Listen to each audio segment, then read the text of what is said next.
Buenas tardes a todas y todos a este debate, el primero de una serie que vamos a poner en marcha desde el Instituto de Investigaciones Jurídicas de la Universidad de Buenos Aires, el Instituto Gioja. Hoy vamos a hablar del coronavirus en vinculación con el derecho y las políticas sociales. Vamos a hacer 3 bloques, de cada uno más o menos 15 minutos, queremos no extendernos mucho más allá de los 45 minutos.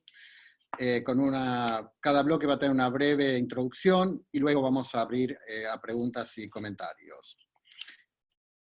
Vamos a arrancar con Pilar Arcidiácono.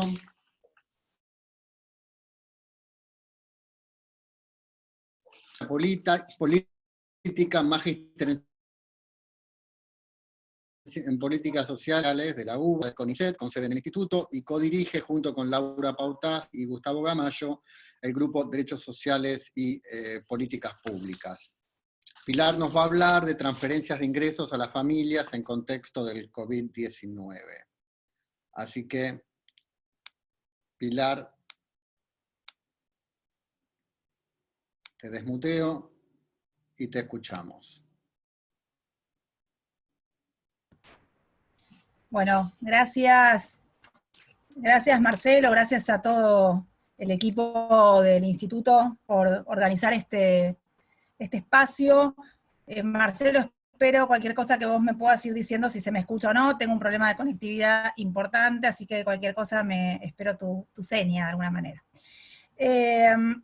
A ver, cuando me convocaban para empezar la serie de disertaciones e intercambios que vamos a tener entre investigadores e investigadores, pues yo pensaba, hay 2 grandes temas que dentro de la política social, hoy por hoy uno podría estar analizando, hay muchos temas, pero por lo menos nosotros, desde el equipo, hay 2 grandes tipos de intervenciones, una intervención importante, significativa, dentro de lo que es la arena del Ministerio de Desarrollo Social. Diría es una intervención más tradicional, sobre todo en clave de lo que tiene que ver con el conjunto de prestaciones alimentarias, y que requieren de diferentes intermediaciones, ¿no? Y que tienen diversas complejidades en todo ese proceso burocráticas, lo hemos visto estos días, procedimentales, y distintas tareas vinculadas en ese marco con lo que sería la asistencia tradicional, ¿no? Que implica de alguna manera poner en juego toda una trama asociativa que se potencia en estos momentos. Uno está viendo permanentemente diferentes espacios de organizaciones de base, de movimientos sociales, que seguramente los compañeros y compañeras después van a referir, y cómo ese entramado entre agentes sociales y agentes estatales posibilitan la llegada a bienes y servicios que hacen a la asistencia social. Es decir, en estos días, de alguna manera estamos viendo la reconversión, además de diversos espacios, la mezcla de espacios estatales y no estatales, para dar cuenta de algo que es la primera vez que vemos, porque hemos visto y vivido y estudiado y atravesado diversas crisis, pero es la primera de las crisis en los últimos tiempos, creo, o al menos, que se le presenta al Estado el desafío de la presencialidad. ¿Cómo hacer para atender población que de por sí es una población en diversas situaciones de vulnerabilidad, en un contexto donde, bueno, la presencia física, ¿no? La territorialización que ha tenido el Estado y que ha ganado el Estado durante todos estos años en las distintas jurisdicciones, se pone en jaque, ¿no? Entonces ahí, digamos, nosotros estamos siguiendo con compañeras y compañeros, de alguna manera, la reconversión de estas ventanillas estatales para atender a la crisis, y si quieren después podemos volver sobre eso. El otro tema, y un poco es el título de la conversación de hoy, que venimos siguiendo atentamente y conversando con varios acá de los investigadores del equipo, tiene que ver con la política masiva de transferencias de ingresos que se instaló a partir de la crisis y del confinamiento, y las repercusiones de esta crisis en el mercado de trabajo, concretamente, y en los ingresos de la familia, que es el ingreso familiar de emergencia. Entonces yo los próximos minutos me detendría un poco para comentar algunas cosas de lo que es el ingreso familiar de emergencia, el IFE, con algunas algunos comentarios que tienen que ver estrictamente con la coyuntura y con algunos comentarios que tienen que ver también con lo que el IFE nos trae, lo que el IFE nos hace emerger de cuestiones que son más de índole, digamos, para todos ponernos en común con cierta información. Sabemos que es un ingreso que se montó en las últimas 2 semanas por parte de una agencia que es ANSES, y esto no es menor, y creo que tiene que ver con ciertas capacidades institucionales y saberes que hay dentro del ANSES y formatos de llegada, que el ANSES tiene una larga tradición en llegar masivamente, y sin estas preocupaciones por las famosas intermediaciones, ¿no? Pongo esto entre comillas, destinado a sectores que están en situación de informalidad, monotributistas sociales, monotributistas de las categorías más bajas, era la categoría A y B, y ahora eso se está reformulando, entiendo.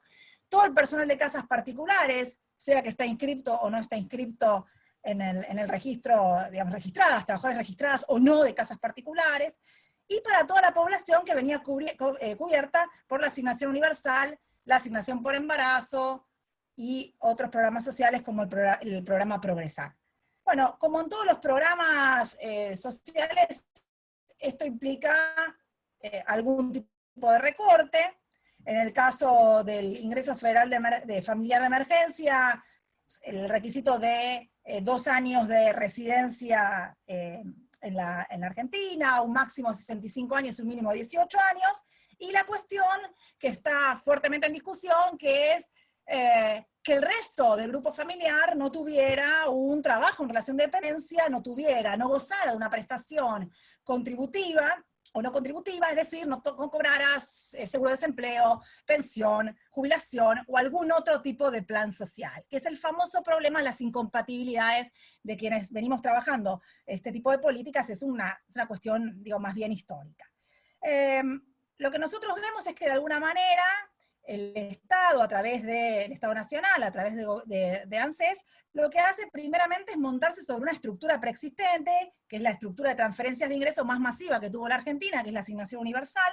Eso permite rápidamente llegar a cubrir aproximadamente 2.700.000 prestaciones, y después lo que hace es abrirse una inscripción, con todos los problemas, y ahí me parece que es interesante discutir todos los problemas que implicó esta inscripción, que no, de hecho muchos de nosotros y nosotras seguramente participamos ayudando, colaborando a gente para poder inscribirse, porque en esta no presencialidad, las agencias estatales, las ventanillas, las caras de las personas que cumplían estos roles para todas las prestaciones, positivo, mediando entre las familias y el Estado.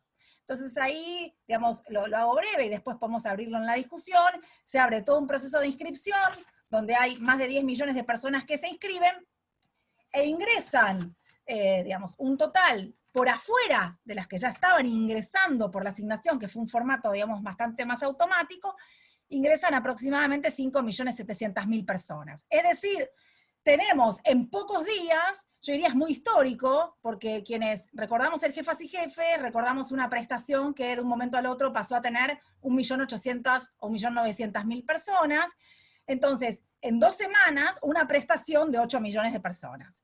Esto implica una capacidad organizativa que, a mi modo de ver, de las agencias vinculadas con la política social, tiene capacidad para hacerlo la ANSES. A partir de ahí tenemos unos primeros datos que salieron, digamos, que salieron ayer, que la mayor parte de esta población, y diría estrictamente de los nuevos, o sea, de los 5 millones, casi 6 millones nuevos, que no vienen de la asignación universal, son mayoritariamente trabajadores considerados informales. Una parte muy pequeña son empleadas de casas particulares, que son más o menos 130.000, 400 y pico de mil son monotributistas de las categorías A y B, pero quiero decir, el mayor peso de esto está vinculado con el trabajador y trabajadora informal, captado como informal, ¿cierto? Autodeclarado como informal para poder percibir la asignación. Esto habla de lo que se viene sosteniendo, por eso digo mezclar temas de coyuntura con temas más bien estructurales, de lo que se viene sosteniendo, que es 1/3 de la población económicamente activa, 1/3 de la PEA, en condiciones de informalidad de manera sostenida, a pesar de la recuperación del mercado de trabajo que tuvo entre el año 2003 y 2007, que fue significativa, no poder superar ese 33%, 32% que oscila los niveles de informalidad. De alguna manera, el número del IFE refleja, en primer lugar, esa cuestión. En segundo lugar, diría, hay una presencia muy fuerte de los hogares, digamos, de los hogares unipersonales. Ahí hay que revisar, ahí estamos un poco evaluando la información, porque la información que se presenta oficialmente sobre aquellos hogares que cobran IFE con un peso de los hogares unipersonales es muy significativa, y no coincide tanto con la cantidad de hogares unipersonales que hay en la Argentina, y eso tiene mucho que ver con, entre otras cosas, con cómo se presentan ante ANSES, cuáles son las registraciones, las bases de datos que se están usando, pero sobre todo entendemos entonces que hay una población muy joven, ¿sí?, de jóvenes en condiciones de desempleo o informalidad que están accediendo y que son mayoritariamente los que han accedido a esta prestación. Algunas otras cuestiones que tienen que ver con los criterios. Y yo diría, este es un buen caso para después dar cuenta en el aula, en el trabajo cotidiano de la investigación, de, bueno, cómo son los problemas, yo decía hace un rato, de las incompatibilidades, quién entra, quién no entra, ¿no? Quién queda fuera, cómo se puede el Estado cubrir de este famoso temor, de la famosa sospecha moral por la trampa de los pobres para ingresar a prestaciones que supuestamente no merecen, ¿no? ¿Cuáles son aquellos errores que se puede cometer teniendo una boca más abierta por parte del Estado, los famosos errores de inclusión, y cuáles son también los grandes errores de exclusión que puede haber en una política de este tipo? Esto fue un poco lo que venimos, y de alguna manera, y pensando en la discusión de los derechos, cómo esto, por un lado, iguala, en un sentido, garantiza un ingreso por lo pronto por un mes, seguramente puede ser que se extienda, por lo menos un tiempo más, y a la vez cómo esto recodifica desigualdades en clave de aquellos que acceden y aquellos que no acceden y que por ahí están casi en la misma situación. Esta es la historia vieja de la política social, digo, no estoy diciendo nada nuevo con esto, solo digo, de alguna manera vuelve a plantear el tema de la afuera y adentro con una particularidad que yo diría no es menor, que es la particularidad de la masividad y la rapidez de una política de 8 millones de personas que no hemos tenido, digamos, ningún caso como este. Pero nosotros mismos nos encontrábamos en intercambios eternos de chat, de mails, entra tal persona, no entra tal persona, tiene el marido un seguro de desempleo. Digo, esta ingeniería institucional que despliega la política social cuando está planteada en clave de estos criterios de focalización, para decirlo de alguna manera, bueno, fue un despliegue muy interesante para poder dar cuenta durante estos días. La otra cuestión es que el IFE, digamos, sigue reproduciendo un esquema vinculado con la mirada sobre el grupo familiar, con todo lo que ello implica. Estaba diciendo hace un momento que, de hecho, no terminamos de entender cómo fueron los cruces para pensar el grupo familiar, ¿sí? Hay algunas situaciones muy extrañas. Lo que entendemos es que ante la duda hubo en general una política de ingreso, que no hubo una política de recorte de la prestación, pero lo que sí, digamos, quedan varias dudas por cómo fue esa interpretación de lo que se considera grupo familiar. Pero lo que sí sabemos entonces es que es una política que sigue poniendo foco en la prestación dirigida a la familia, a diferencia de otras opciones, digo, no sé si mejores o peores, pero tienen como foco pensar la cuestión disociada de la lógica familiar y más directamente hacia la persona, el individuo, el adulto o el niño, depende de qué tipo de política estemos hablando. Los sectores que tenían que acceder eran los sectores justamente más complicados con los esquemas de bancarización. Ahí se abrió un repertorio de políticas y de mecanismos, pero ese es todavía un tema al cual prestar atención. Y la otra cuestión tiene que ver con la discusión sobre las exclusiones, algo, imagino que después por ahí cruza con lo que vienen las compañeras y los compañeros después, pero digamos, la población históricamente excluida en general de los programas sociales o con problemas de accesibilidad, bueno, sigue teniendo problemas, obviamente para esta política también. Digamos, aquí yo estoy pensando en el caso de los migrantes, estoy pensando en el caso de población privada de libertad, estoy pensando en varias situaciones, población con problemas de documentación, digamos, obviamente todo ese elenco, que siempre es un elenco complejo, en un momento donde, digamos, la presencialidad estatal está en juego, bueno, en este caso, digamos, el problema, diría, es mayor.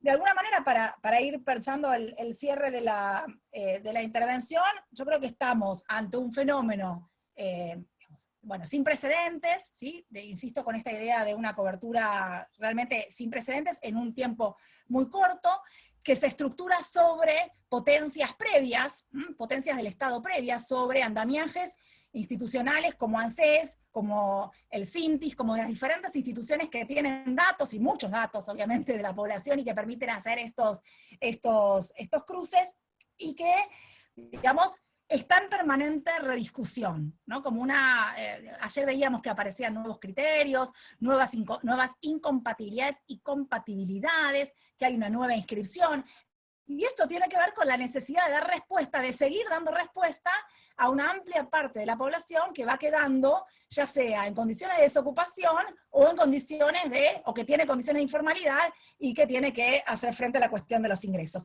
Sin duda, y cierro con esto, digamos, la cuestión de las transferencias de ingresos, yo diría, es una parte, desde ya la más masiva tal vez, pero una parte de todo el andamiaje de políticas que estamos viendo en estos días, ¿no? Que es una batería muy grande de políticas, pero la cuestión de las transferencias de ingresos, no solo en términos de, digamos, el bienestar, sino de la cuestión de la posibilidad de consumo, es una política social, digamos, central para pensar en general el bienestar de las familias, digamos, y de los individuos, y también la cuestión de, obviamente, de la crisis vinculada con el COVID-19. Queda ahí toda una discusión que tal vez se abra, y algunos actores, y esto lo podemos dejar para después, pero digamos, hay algunos actores que están proponiendo, que siguen proponiendo, y que reactualizan el debate sobre la discusión de ingresos con prestación, ingresos de tipo universal, digamos, desanclados de la lógica del trabajo, de la lógica trabajista y familiarista, y entonces que pusieron en escena, hemos escuchado hasta declaraciones del Papa los otros días sobre la cuestión de los salarios universales, que es un tema interesante, que se abre no solo en la Argentina, sino en diversas... Bueno, pensar algunas alternativas. Por lo pronto, digo, el escenario argentino estuvo yendo para otro lado, que tuvo que ver con, bueno, esta política que estaba dando. Cierro acá, Marcelo, para dejar lugar a la discusión. Muchísimas gracias, Pilar. A ver, ¿tenemos a alguien que quiera hacer alguna pregunta o comentario?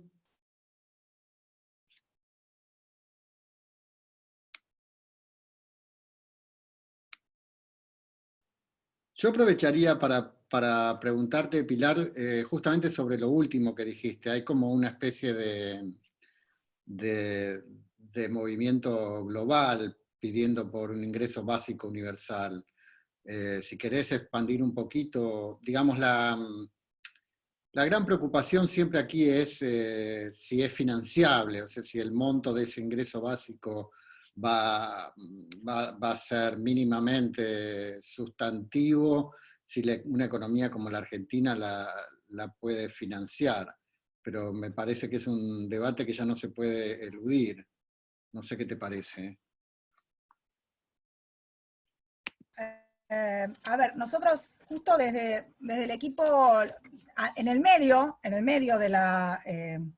del aislamiento que empezó antes en realidad, había venido un compañero de Cataluña, David Casasas, que es, bueno, es profesor en la Universidad de Barcelona, y justamente es uno de los que preside la red internacional de ingreso universal, y digamos, parte de la discusión que habíamos tenido, y que lo dejó a él por streaming, porque tuvo que estar confinado en un hotel varios días cuando vino a la Argentina, tuvo que ver con esta discusión un poco que vos planteás y que yo adelantaba también. A ver, entonces recojo también algunas discusiones que dimos de esos días. La cuestión del algún ingreso universal se está discutiendo en varios países con diferentes formatos. En algunos países la discusión tiene que ver con ensayar, todavía no hay ningún caso concreto, ¿no? Pero digo, ensayar algunos formatos donde se transfieren a todos, y después, a través de esquemas, digamos, declaraciones juradas, se va viendo de alguna manera quién lo merecía o quién no. Pero de alguna manera esa es una salida bastante más transitoria de pensar, de solucionar los problemas de accesibilidad, ¿no? Yo le doy a todos y después de última recojo por el lado fiscal, que esa es toda una opción como para dar. Pero la cuestión con la universalidad acá, yo no puedo dejar de mencionar como la discusión más histórica en la Argentina. En general, lo que se ha planteado es, no hay sujeto casi político y social que esté defendiendo, o por lo menos hasta antes de la crisis COVID, que esté llevando la bandera del ingreso universal, ¿no? Ha sido alguna fuerza política, como fue en su momento los proyectos del ARI, de la coalición cívica, vinculados con esos temas, algunas intervenciones más también de Claudio Lozano, recuerdo. Hay toda una discusión sobre qué pasa con los actores sociales en clave de proponer alguna salida más universalista. Y la otra discusión tiene que ver también con la cuestión que, es decir, ¿qué legitimidad tiene la universalidad? Durante años, por ejemplo, ha habido posturas en la gestión de la ministra Alicia Kirchner, estaba toda la discusión de las políticas universales de transferencia son inequitativas, las recibe aquel que no necesita, ¿no? Aquel que no lo merece. Te digo, a mí me parece que Argentina la agarra en un momento donde, por un lado, ahora con el Congreso sin sesionar, esto es una discusión que se tiene que dar a nivel, o entiendo yo, que se tiene que dar a nivel legislativo, porque implica la reconversión de ciertos elementos de la estructura fiscal. Si no, sin duda, de repente lo que vos planteás, Marcelo, sin duda lo que hace es, digamos, desigualar más que igualar. Entonces, yo diría, me parece que no hay actor político ni por arriba ni por abajo que esté de alguna manera impulsando esto, y esto me parece central para pensar una política de esa envergadura. Por otro lado, diría en términos de costo, yo no estoy en condiciones de pensar la discusión sobre el costo, pero sí uno tiene una multiplicidad de sistemas de transferencias en la Argentina, entre pensiones no contributivas, programas de transferencia de ingresos, asignaciones universales, bueno, ahora el IFE. Hay una diversidad de políticas fragmentadas que también generan muchísimas inequidades. La deducción por ganancia que tienen las personas a través de un crédito fiscal de la AFIP, las personas de más altos ingresos. Entonces, hay un sistema de transferencias que hoy por hoy existe y que tiene una cobertura, si uno lo piensa por niñe, si tiene una cobertura de 90%. Entonces, uno podría pensar que cierta propuesta universalista, bueno, puede rearmar todo eso, pero eso implica obviamente meterse con cuestiones de distintas agencias, ¿no? Distintas agencias de gobierno que están traccionando esas políticas. Entonces, hay cuestiones que me parece que tienen que ver con una agenda de discusión fiscal, discusión tributaria, las propuestas en general de ingreso universal implican una revisión de los esquemas fiscales, eso por un lado. Hay otra cuestión que tiene que ver con el sujeto y la legitimidad de aquellos sujetos que traccionan. No estoy hablando solo de abajo, estoy hablando también de aquellos discursos políticos. Por eso me parece que no es menor el otro día la mención que hizo el Papa vinculado con el rol también, el rol político principalmente, de un salario universal. Si no era momento de pensar un salario universal, qué sé yo, digo, pensando en términos, tal vez viene alguna línea por ese lado, pero sobre todo de que es una discusión que Argentina está en condiciones de dar, me parece que en un ámbito sobre todo legislativo. Me parece que falta bastante, ¿no? Voy a darle la palabra ahora a Laura Pautasi. Hola, ¿qué tal? ¿Cómo están todos? Felicitaciones por esta iniciativa a Marcelo y a Luciana, porque me parece que es súper importante que estemos en contacto y estar hablando de esta no solo coyuntura, que sí es una coyuntura, pero con visos transversales muy fuertes y que nos va a llevar al menos todo este año y después mucho más para poder reconstruir toda esta malla social, ¿no? Yo solamente, bueno, nada, integramos el mismo equipo con Pilar y son las líneas que trabajamos, pero en relación creo que hacer dos menciones que me parece son importantes recuperar en este momento. El ingreso ciudadano se empezó a discutir en Argentina en el año 95.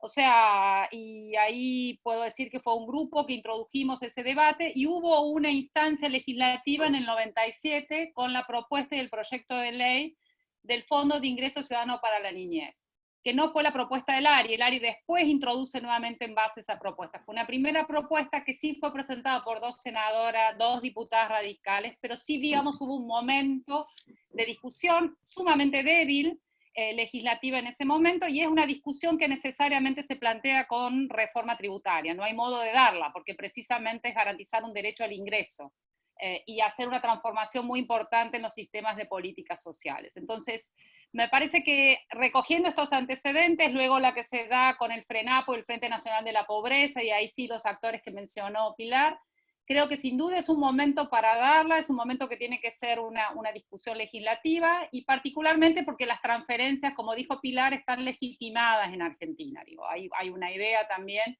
y estos ingresos habría que discutirlas.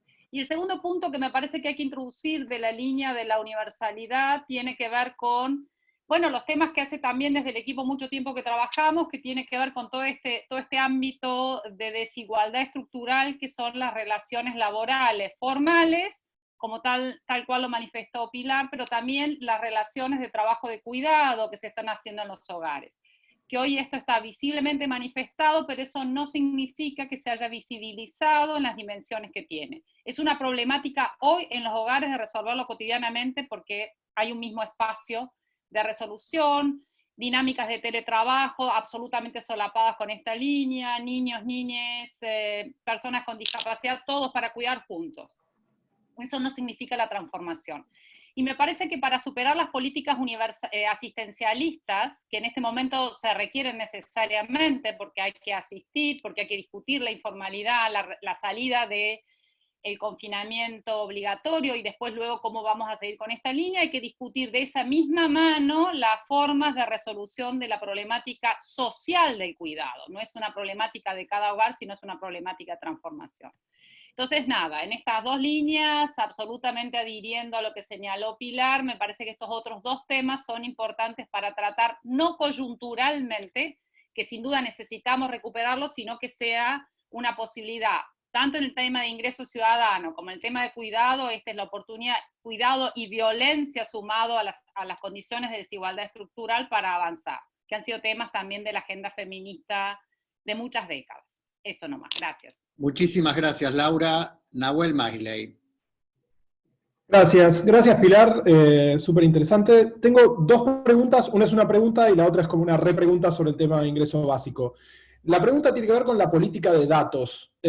Según entiendo por lo que presentaste, el gobierno está apelando para conseguir los datos de a quienes darles este IFE a, digamos, la declaración jurada de datos propia de los propios sujetos, sumado a cruzar algunos datos con datos gubernamentales. Entonces, sobre eso, el gobierno no tiene los datos suficientes como para poder distinguir a quién le corresponde y a quién no.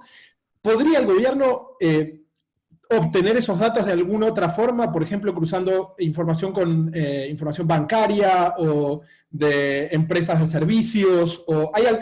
Me parece en el siglo XXI que la política de datos sea pura declaración jurada, es como mínimo llamativo. Puede tener que ver con que, digamos, sería problemático por razones de privacidad acceder a esos datos de otra manera, pero bueno, quería saber si tenías alguna posición sobre el tema de cómo el gobierno obtiene los datos y si hay alguna alternativa que se esté discutiendo ahí. Y sobre ingreso básico, era una repregunta.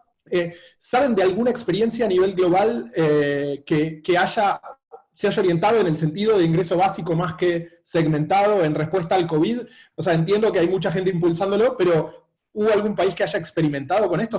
¿Escucharon de algo o es por ahora algo en abstracto en todos lados? Gracias. Pilar.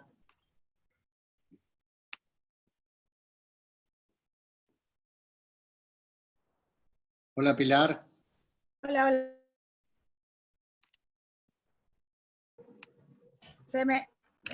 Decime, Marcelo, si se me escucha, haceme alguna señal. Se te escucha perfecto, adelante.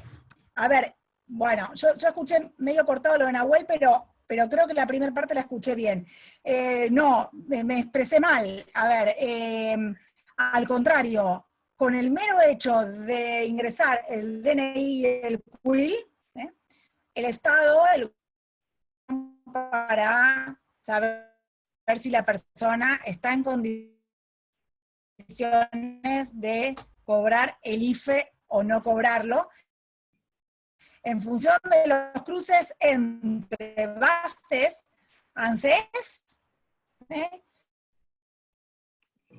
Pilar, te propongo una cosa, que cortes el video y que solamente quede por audio. Tributario de todo tipo, digamos, de las personas, y justamente de lo que más tenemos es la posibilidad de ese cruce de información por parte del gobierno. Los datos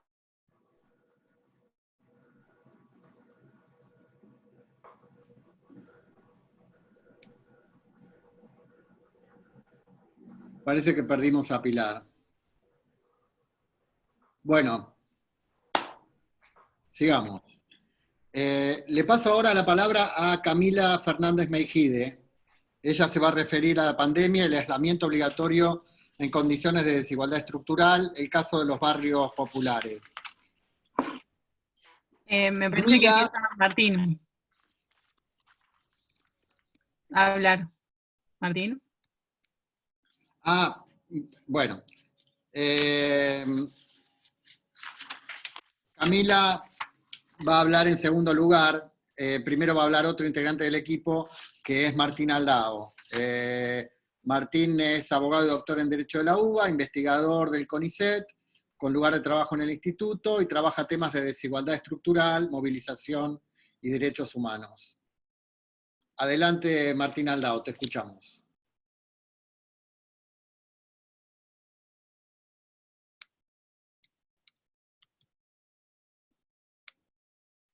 Ahí va.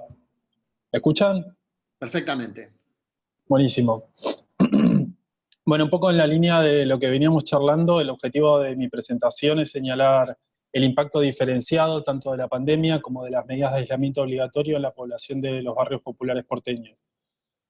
Retomamos en esto un planteo de Macarena Marey que estuvo circulando estos días por las redes, que señala que tanto la pandemia como la cuarentena no son problemas aislados, sino que se montan sobre y agravan situaciones de desigualdad estructural preexistentes. En esto ya Pilar había estado mencionando algo, ¿no?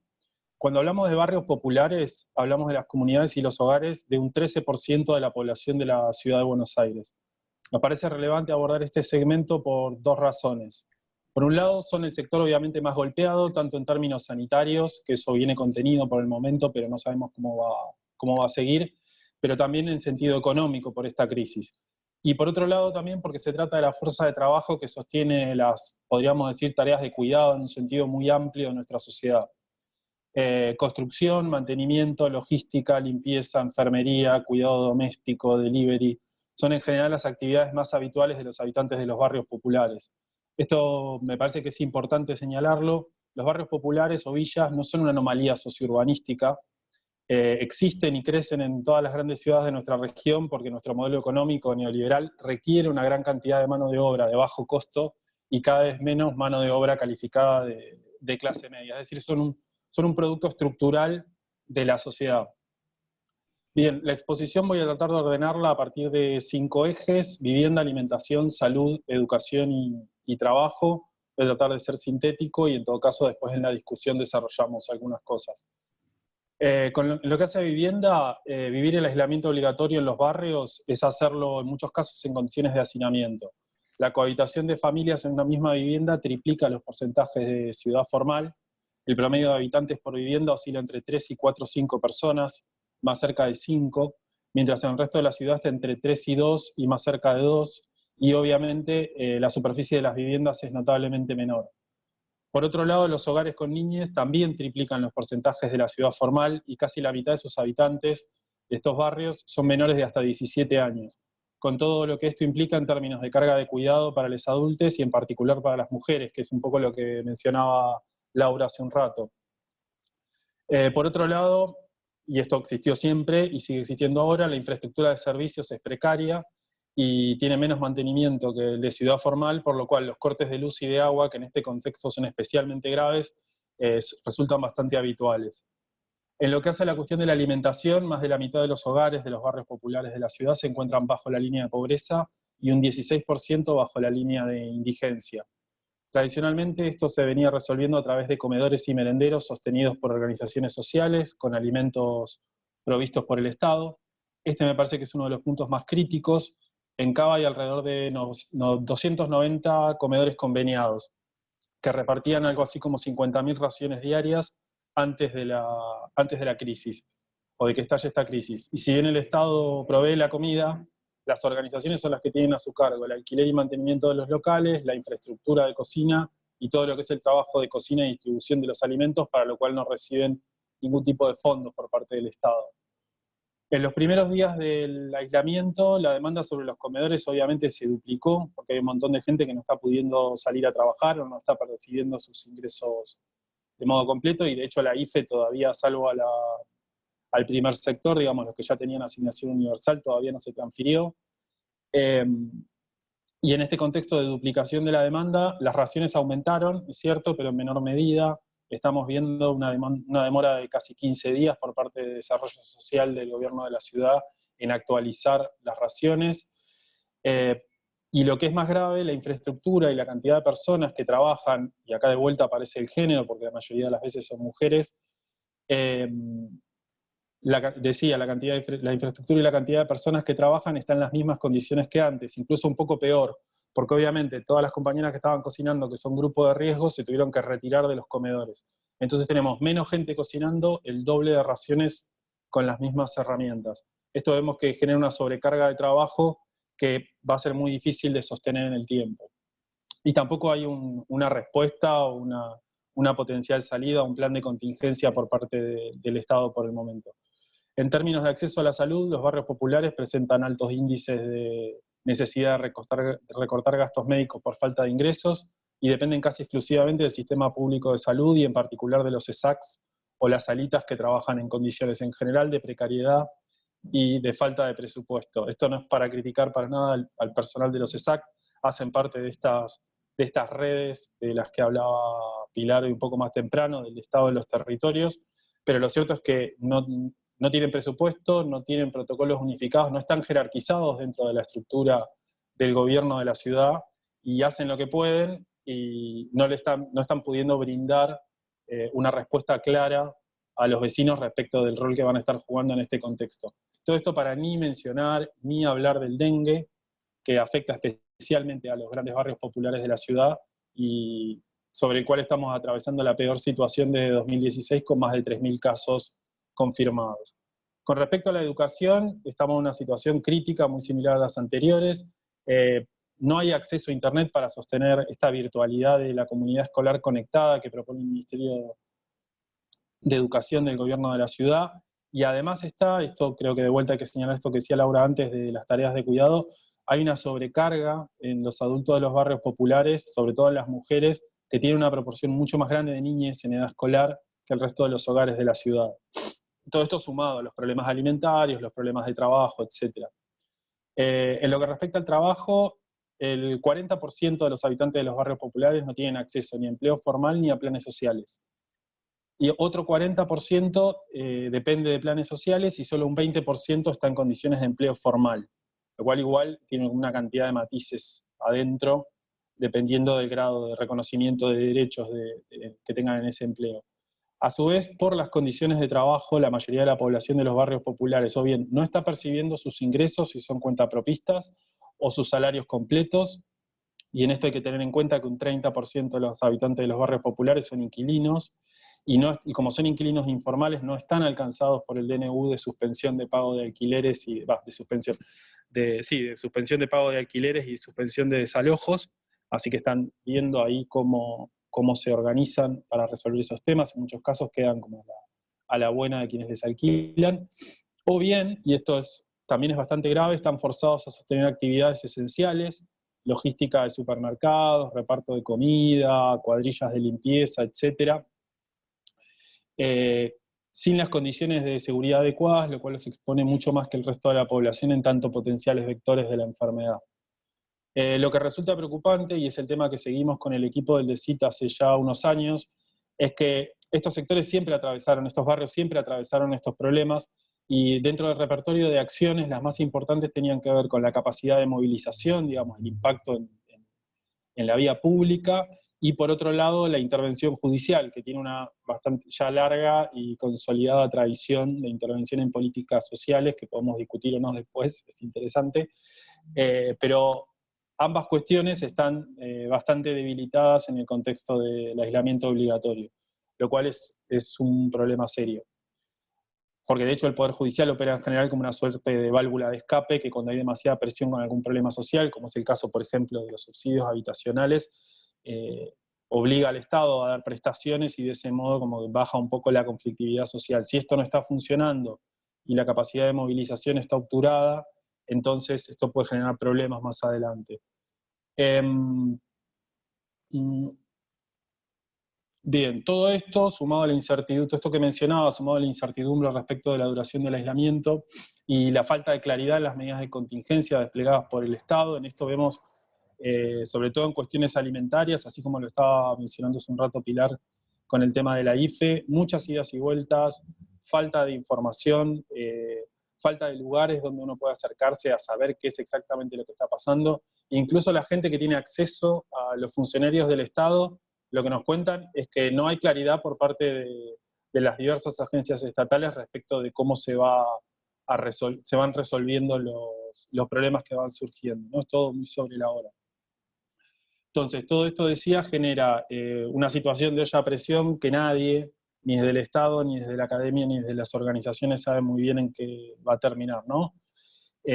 Por otro lado, y esto de vuelta también me parece que es sumamente preocupante, cuando uno ve la agenda del gobierno de la ciudad y los temas a los que se están dedicando a resolver, parece estar por encima, digamos, o en primer lugar, el equipamiento de la fuerza de seguridad para contener posibles desbordes sociales generados por esta pandemia, que el despliegue de políticas sociales que permitan contener todos estos problemas que estamos señalando. Bien, para cerrar y dejar espacio para la discusión, en este contexto, un fenómeno que nos va a interesar seguir desde el equipo son el funcionamiento de estas redes preexistentes de cuidado, ese entramado del que hablaba Pilar, en el que se juntan los habitantes de los barrios, las organizaciones sociales y los agentes estatales en territorio, que nosotros estamos viendo que son los que están sosteniendo, digamos, lo que es el armado que permite garantizar derechos sociales básicos en los barrios. Bien, eso sería todo. Gracias. Muchísimas gracias, Martín. Entonces, vamos ahora a escuchar a Camila Fernández Meijide. Ella es becaria doctoral del CONICET, doctoranda y docente en la Facultad de Derecho de la UBA y maestranda en la Maestría de Antropología Social de IDES, IDAES, UNSAM. Adelante, Camila. Hola, ¿qué tal? Bueno, como les decía, como les decía Marcelo, soy Camila, soy becaria doctoral del Instituto Gioja. Mis temas de investigación tienen que ver con la regularidad y irregularidad migratoria y los circuitos de regularización de migrantes y obtención del DNI en la Ciudad de Buenos Aires. Así que hablo un poco desde ese lugar, desde alguien que estudia los documentos, ¿no? Y los trámites de documentación.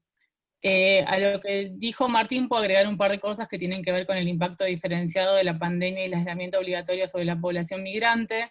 En relación a la presencia de población migrante en barrios populares, la proporción de migrantes que viven en estos barrios es mayor a la que viven en el resto de la Ciudad de Buenos Aires, fundamentalmente provienen de países limítrofes y de Perú. El país de origen también suele variar de barrio en barrio, y en general son entre el 30 y el 70% de la población de distintos barrios, como la Villa 31 Bis, la Villa 31, Piletones, la Villa 20, pues si quieren tengo algunos más datos más sobre ese tema para darles. En términos generales, la condición de migrante se asocia a una mayor vulnerabilidad relativa, en particular debido al desarraigo, las mayores dificultades en el acceso a redes de contención y capital social, lo que puede agravar, por ejemplo, situaciones como situaciones de violencia doméstica, y también se asocia a mayores dificultades para insertarse en el mercado de trabajo, sobre todo el formal y el regulado, sobre todo para las personas que viven en barrios populares, villas o asentamientos. Entonces hay una gran cantidad de migrantes, una gran proporción de migrantes que trabajan en el mercado de trabajo informal o en la economía popular. Además de lo que mencionó Martín en relación a las dificultades actuales de vivir en un barrio no formal, algunos aspectos que redundan en la desigualdad estructural de migrantes específicamente pueden tener que ver, por ejemplo, con la discriminación, el racismo y la xenofobia, tanto estructural e institucionalizada, como en los tratos cotidianos, y que se enlaza con otras formas de dominación, como la clase social, el género, la orientación sexual, entre otras.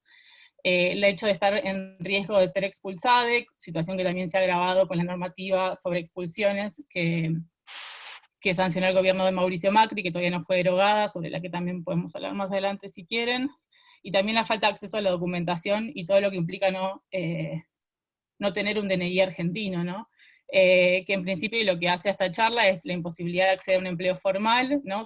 Sin DNI es casi imposible tener un contrato de trabajo, y también la imposibilidad de acceder a prestaciones del Estado como planes sociales, como programas, becas Progresar, la UH, entre otras cosas. En general, todas estas prestaciones del Estado requieren que la persona tenga un DNI, o sea, que esté regular en Argentina, o que su situación migratoria se esté regular durante una cierta cantidad de tiempo, o haya estado regular durante una cierta cantidad de tiempo. Por ejemplo, haya tenido una residencia, una radicación durante al menos 2 años o 5 años, dependiendo del plan o la prestación social.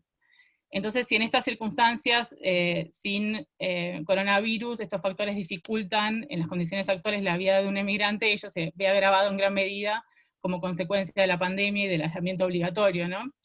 Entonces pensé dos casos particulares en relación a dos de los temas que mencioné. Uno es la discriminación y el otro es vivir sin DNI, o lo que implica vivir sin DNI en esta situación. Pero hay muchísimas más situaciones y circunstancias que están dificultando la vida de los migrantes en este momento, como por ejemplo, algo bastante importante son problemas de reunificación familiar, la falta de certeza acerca de qué está ocurriendo con los trámites migratorios que todavía no han sido resueltos, los trámites de documentación que no han sido resueltos. En relación a la discriminación, un caso muy conocido y que ha sido muy mencionado en las redes es el del micro de Gerardo Morales, no sé si lo han escuchado. A principios de abril, el gobernador de Jujuy, Gerardo Morales, expulsó de la provincia a 62 personas, en su mayoría eran turistas de nacionalidad extranjera, las que subió un micro y envió a Buenos Aires. No es una política o una medida sorprendente cuando hablamos de Gerardo Morales, que ya había impulsado otro tipo de políticas similares, como por ejemplo el cobro de servicios de salud a personas de origen boliviano, que debería ser gratuito, o restricciones de acceso a la provincia a personas que viven en la frontera. Ha habido otras situaciones de discriminación o de control, por ejemplo, en la detención y el secuestro de mercadería y automóviles de personas que son trabajadores de la tierra y que se encontraban trasladando mercadería, frutas y verduras. En ese sentido hubo varias detenciones de personas que no tenían el certificado de circulación, que más vale decir que es difícil de conseguir para personas que no saben utilizar, o que no tienen la posibilidad de acceder a una computadora o internet, o no saben utilizar, no tienen las herramientas para utilizar una computadora e internet para sacar este certificado. En relación al DNI, bueno, como ya han mencionado Pilar y Martín, una gran cantidad de personas que viven en barrios populares, una gran cantidad de migrantes, cumplen con los requisitos laborales, digamos, para obtener o para poder inscribirse en el IFE, en el ingreso familiar de emergencia. Muchos son trabajadores informales o trabajadores de la economía popular que en este momento no están trabajando o están trabajando mucho menos. Sin embargo, una gran cantidad no ha podido acceder al IFE porque requiere que las personas que se inscriban sean argentinos nacidos en Argentina, naturalizados, o hayan vivido en Argentina de manera regular al menos 2 años.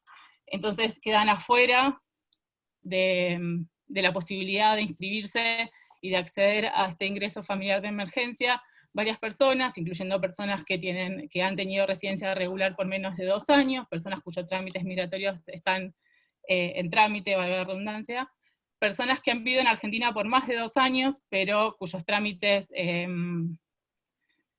de documentación han durado muchísimo tiempo por razones burocráticas. Hay muchos casos, esto es algo que suele pasar. También personas que han tenido en algún momento regularidad migratoria, que esa regularidad se ha caído porque sus documentos se han vencido, y no los han podido renovar, o al renovarlos han perdido la continuidad de su regularidad migratoria. Y también personas que viven en Argentina hace muchísimos años y que no han podido acceder a la regularidad migratoria, porque la verdad es que existen muchas personas que no pueden hacer radicaciones, que no pueden radicarse en Argentina, porque no tienen los documentos que se necesitan para poder acceder al DNI. Por ejemplo, muchos carecen de sellos de ingreso, los han perdido o han ingresado a Argentina por paso irregular. y muchas personas no tienen criterio migratorio, varias nacionalidades tienen esta dificultad. Un ejemplo muy claro y muy evidente es el de los migrantes senegaleses, que en general tienen muchos problemas para acceder a un DNI, la mayoría se encuentra irregular, viviendo de manera irregular en Argentina. Vale aclarar a todo esto también que vivir en Argentina de manera irregular no es de ninguna manera un delito, sino más bien es una falta del Estado, ¿no? Entonces encontramos, bueno, una cantidad de personas que no pueden, no están teniendo ningún tipo de ingreso por su trabajo, que tampoco están recibiendo ningún tipo de ingreso o prestación por parte del Estado y no pueden hacerlo. Frente a esto, las organizaciones de migrantes y muchos migrantes se han organizado, bueno, la redundancia también, por un lado, haciendo reclamos al Estado, en particular la Agenda Migrante 2020, que reúne a varias organizaciones de migrantes, organizaciones civiles, a prestadores de servicios jurídicos gratuitos de migrantes, como el Programa Tajo, Defensorías, el CAJ, y a varios académicos y académicas, han reclamado al Estado que se incluyan todas estas personas que han quedado fuera del IFE, dentro del IFE, o de algún otro tipo de prestación de emergencia o de crisis, en particular apelando mucho al uso de la categoría habitante, ¿no? Empezar a hablar de habitante en vez de hablar de ciudadano. Habitante, de hecho, es la palabra que usa nuestra Constitución Nacional, ¿no? Y también para pensar como otras medidas de prueba para poder acceder a estos programas y estas prestaciones que no sean el mostrar el documento, sino otras formas de probar que uno vive en Argentina. También se están organizando los migrantes y las organizaciones en redes comunitarias y barriales de cuidado, solidaridad y contención. Vale la pena buscarlas para colaborar con ellas. Se han organizado campañas de solidaridad, de donaciones de alimentos, productos de limpieza y transferencias bancarias. Por ejemplo, lo ha hecho el bloque de trabajadores y trabajadoras migrantes para personas que no tienen ningún ingreso en este momento. Y bueno, y para finalizar, nada, remarcar lo que decía Martina al principio de la charla, problematizar y politizar esto que a veces escuchamos de que a todos nos está afectando la cuarentena de la misma manera, no nos está afectando de la misma manera, la cuarentena se monta sobre desigualdades estructurales, y por otro lado también como pensar y colaborar con todas estas redes de cuidado y contención que se están generando de manera virtual y también de manera presencial. Así que nada, muchas gracias. Muchísimas gracias, Camila.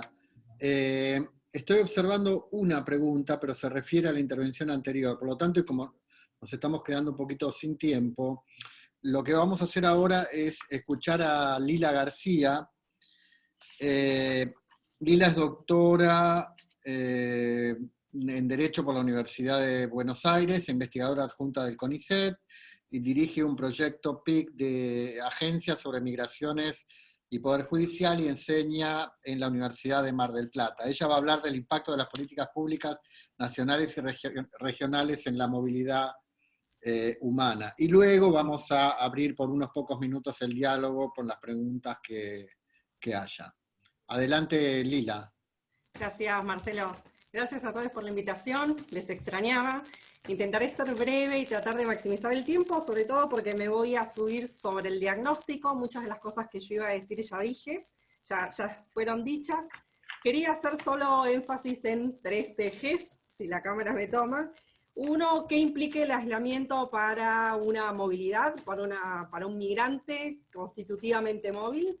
¿Cuáles son los 3 desafíos estructurales que podemos ver para la región y para Argentina en particular, en torno a las migraciones? Y tercero, claramente quería proveer algunos datos sobre el IFE, que ya los estuvimos mencionando. El primero tiene que ver con que el aislamiento va directo al corazón, no solo de una población móvil, sino de una subjetividad que se construye sobre la movilidad misma. En esto hay 2 grandes andariveles. Uno muy claro es que las migraciones sabemos que se mueven, las personas migrantes se mueven con independencia de las barreras, las dificultades, los desafíos. Son sobre todo migraciones de supervivencia. Cuando decimos migrantes, no nos referimos a la movilidad de los turistas, como diría Bauman, sino mayormente los vagabundes. Entonces, en este contexto se exacerban las condiciones de movilidad, son más peligrosas, son las vulnerabilidades mayores, en las llamadas eufemísticamente estaciones migratorias, las condiciones son mucho más alarmantes que para la población en general. Pero también hay otro nivel, que es que la movilidad es un medio de vida para muchas personas migrantes, desde el que vende alimentos típicos en la vía pública, los senegaleses que ya mencionó Camila, los vendedores ambulantes en general de subsistencia, horticultores, frutihorticultoras, etc. Pero además hay otro nivel en este primer eje que tiene que ver con que este aislamiento exacerba o genera movilidades en sí misma que tienen que ver directamente con el cierre masivo de fronteras, en cómo a una crisis global le estamos dando soluciones nacionales que tienen que ver con un repliegue hacia adentro, y que estamos viendo que la frontera ya no solo es la frontera física, sino cómo vamos fronterizando hacia adentro. Cami muy bien mencionó el micro, que hubo más de uno, el micro de Morales, que tampoco es una política nueva. Pero por ejemplo vimos... bueno, estoy como un poco saliendo, pero había en India hubo una movilización masiva cuando dictaron la cuarentena, cientos de miles de personas, también es una sociedad con trabajos muy móviles, que en la frontera de Delhi, tengo acá los nombres, no los gasearon, pero los desinfectaron en masa, fue una situación terrible, y las vemos que se van multiplicando a medida que se produce este repliegue. Eso por el lado de los desafíos para la movilidad en sí misma. Respecto a los ejes estructurales, que muy bien dijeron que esta crisis exacerba las desigualdades estructurales que ya traíamos, yo quería señalar solo tres. El primero es, como ya lo mencionaron, la extendida irregularidad de las personas extranjeras en Argentina, sobre todo a partir de los últimos 4 años, que por distintos dispositivos se multiplicaron, se dispararon las situaciones de irregularidad, sea por el DNU y el tema de las causas penales, sea por los obstáculos burocráticos. El segundo tema es que las economías migrantes son economías muy frágiles, economías del día a día, súper precarizadas. En la jerga de la academia se los conoce como los trabajos 3D, por sus siglas en inglés, son Dirty, Demanding and Dangerous. ¿Qué son en Argentina? Lo sabemos: trabajo doméstico, construcción, talleres textiles, venta ambulante de subsistencia, choferes de Uber, los chicos de Rappi y de Globo. Y la última tiene que ver con también algo que han señalado, y comparto el diagnóstico de Martín y de Pilar acá, es que muchos viven en condiciones, el tercer eje es vivienda, las condiciones de vivienda son súper precarias, son de muy alta rotación, en barrios populares, en villas, en asentamientos, y bueno, comparto entonces todo acá lo que dijo Martín, que lo iba a desarrollar yo, pero el diagnóstico es esencialmente el mismo. No hay condiciones de salubridad, son viviendas con hacinamiento, muy difícil de sostener. Y lo último, quería darles algunos muy pequeños datos sobre el IFE. Desde el espacio Agenda 2020 se estuvo motorizando la semana pasada una encuesta que han contestado unas 1000 personas hasta ahora. Los datos salieron muy poquito antes de que empezara la conferencia, los estaba tratando de revisar muy rápidamente para poder traer algo fresco y algún número concreto.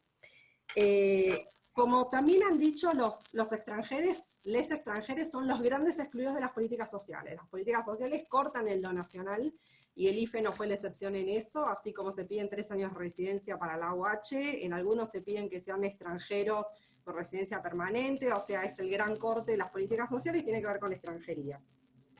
Y lo que pasó con el IFE, los datos que tenemos, es que el 48% de quienes contestaron la encuesta ni siquiera se pudieron registrar porque no tenían los 2 años o no tenían el DNI, o sea que tenían que ver con cuestiones de papeles, pero incluso de los que sí se pudieron registrar, el 32% recibió una resolución no favorable. Así que ahí ya tenemos un 50, soy pésima con los números, tenemos como un 70% de personas que ya no tienen el IFE.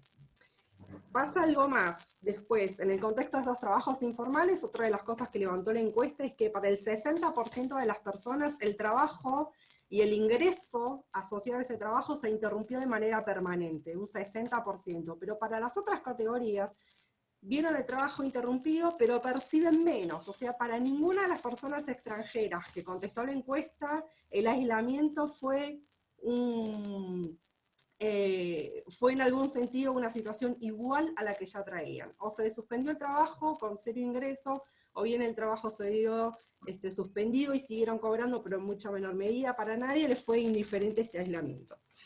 Creo que eso era todo lo que quería decir. Voy a ver si en mi machete tengo registrado algo más. No, con esto estamos. Muchísimas gracias, Lila. Entonces, a ver si hay alguna pregunta o comentario.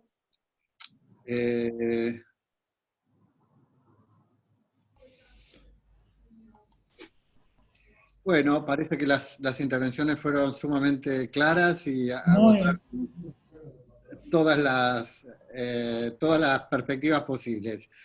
Entonces, les agradezco a todos y bueno, vamos a continuar con estas sesiones virtuales del seminario de investigadores de los jueves. Muchísimas gracias y nos vemos pronto. Cuídense. Nos vemos pronto. Chao. A ver. Chao, chao.